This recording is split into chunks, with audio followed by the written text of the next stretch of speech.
All right, guys, so here we are out on location. We just talked about the direction of light, and I want to show you how, keeping that in mind, you can walk away with, difficult lighting situations like this and turn them into beautiful photos without any equipment required, just you, your camera, your model, and a little bit of consideration for the direction of that light. So this first photograph that I have set up, where it's like 1 o'clock in the afternoon, we've got this blaring, beautiful sun coming down on us. There's not a cloud in the sky. The only problem is this is not the ideal time to take a portrait if we're not conscious of the kind of light we're casting onto our subject. So I want to go ahead and take our first photo. This is just if we're walking out here. This is our first time shooting out on location. We have no idea what we're doing. Let's just take a really bad photo and take a look at it. Perfect. Okay, so if you look at this photo, a couple things are happening. Our model is squinting. We've got tons of contrast on her face. Remember, the amount of shadow on her face is what equates to that contrast. So if I have her turn her face slightly more into the light, there's still a lot of shadow on her face. She's still squinting and hurting here in the sun. If you turn your face over that way a little bit, now there's even more contrast on her face. So this is kind of a losing battle. This isn't the best way to go ahead and photograph her. So what we have to do is we have to even out the lighting on her face. We have to get rid of the shadow, or in this case, embrace all of the shadow.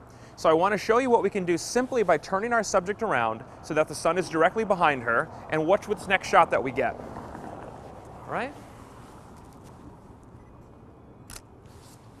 Beautiful. So now all of a sudden, I have a no contrast photo, very, very low contrast, because we have an even tone on her face. All the sun's on the back, all the shadows on the front. There's none of this highlight and shadow contrast, the big difference between those two.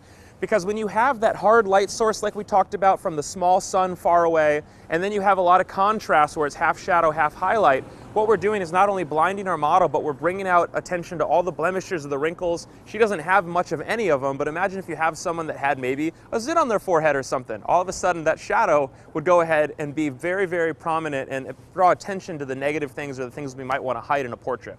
So just as simple as we did there, we can take this nasty side lighting situation, simply turn our subjects back completely to the sun, and we walk away with a beautiful low contrast, even lighting on her face. Now she's able to actually open up her eyes. Now she can give me a real smile rather than the forced one, like, come on dude, take the picture, you're blinding me, kind of smile that we were getting earlier. But it's gonna wreak havoc on our camera settings if we're shooting in one of the auto modes. So if I'm in aperture priority here and I just leave the camera to its own devices, I'm gonna look at this frame and my camera's gonna freak out. It's gonna be like there's all this bright backlighting going on here and there's this little piece of shadow that is her face.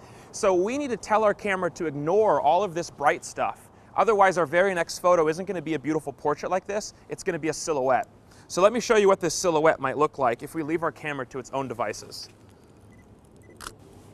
All right, so if you look at this picture here, what our camera did is it tried to go ahead and dial down all this bright background behind her, but by lowering that bright background, that bright sun behind her, it also lowered the whole exposure, meaning her face, which is why our subject's face is completely in shadow. So if you're working in a program mode or one of those auto modes like aperture priority or AV mode, I want you to set your aperture. In this case, we're at 3.2, so we get a nice shallow depth of field.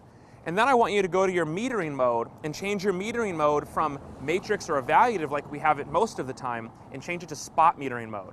Spot metering mode is going to tell your camera to ignore all this bright stuff all around our subject's face and only set the exposure for what we put that spot on.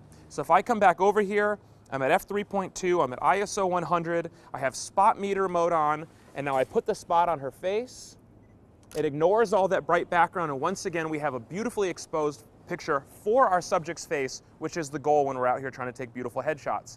So really quickly, we transition from a nasty side lighting situation, spin her around with the sun at her back, go to spot metering mode and aperture priority, or if you're so daring, you can put it in manual mode and just go ahead and slow down your shutter speed a little bit. You'll walk away with a perfectly exposed photo for her face. We'll have beautiful smiles, low contrast, no detracting or no distracting shadows, and a wonderful portrait without any equipment required other than your camera and your lens.